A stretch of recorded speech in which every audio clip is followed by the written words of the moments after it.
put a little bit of fear into therapists with this, which I think probably your listeners will find interesting. I don't know if anybody was paying attention to the therapy world. I think the person that we were talking about that's looking into some novel ideas is paying attention. But on last Friday, so a week ago, CMS put out their first round of payment updates since the new administration, right? And they put them all out in one day.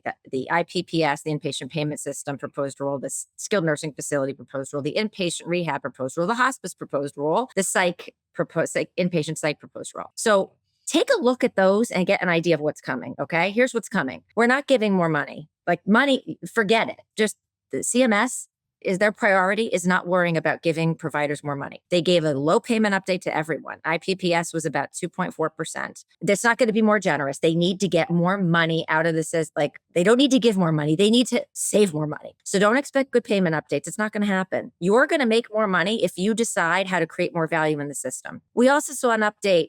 Again, a fraction of therapists, I think, are paying attention to this, a very small fraction. And I would urge them to please pay attention to the team model, okay? The team model, the transforming episode accountability model, is an episodic model that allows hospitals to contract with outpatient therapy practices. It's called out in the actual proposed rule, the final rule, and nothing has changed about that. This model, right, says CMS says, okay, hospitals, we're going to take these 5 sets of surgical episodes that we know from R&D over the last 10 years annually is saving us money when we say, you're going to be responsible for all the spend that happens outside the hospital. We're going to hold you accountable. When that's over what we expect the spend to be for 30 days after the hospital, you are going to pay us back. We are going to put you in a place where you care more about what happens to people when they walk out your door, right?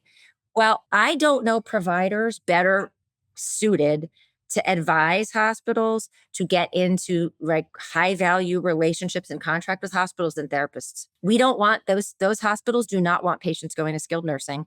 It drains the bank right away, right? I'm going to give a ballpark example because I want to give something concrete to latch onto here. If a total knee replacement, right, is they're estimating that an episode for the surgery and 30 days after, they're estimating it should be $21,000, making up a number. And you send them to skilled nursing, they keep them for 30 days.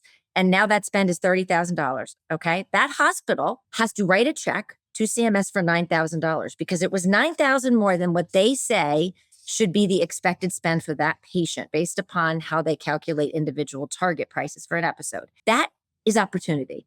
If I'm a therapist, right, what do I know? I know what level of mobility and support patients need. I should be able to give an excellent, better than anyone, rehab prognosis. I should be able to identify what's the lowest level of support they could have and do well with. And many, many, many more patients, if they're evaluated well, will be coming right home to start with at-home PT in the home, right? Outpatient PT in the home. Some home health, a lot outpatient PT. Well, we make an assumption that hospitals know how to send the right patients to the right places.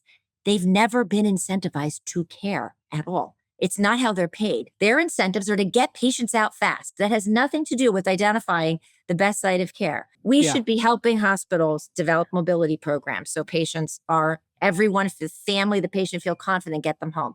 We should be demonstrating how quickly and easily we can give them access to care in the home, how we'll be there that day that they arrive.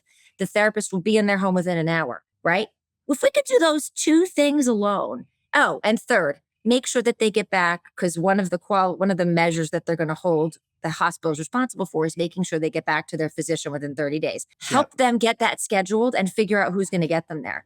Yes. Is that in like our top wheelhouse? Well, maybe no, but who else is better at making sure they can do that car transfer and making sure the family knows how to get them up and out of a chair? Value is there ready for us to take it. But I haven't heard any therapists even speaking about this. It's right in the rule that contract with outpatient therapy departments. Have you heard one person besides me mentioning this?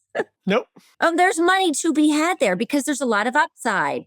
On the converse, if the episode $21,000 target price and they only spend $15,000, the hospital keeps the remainder.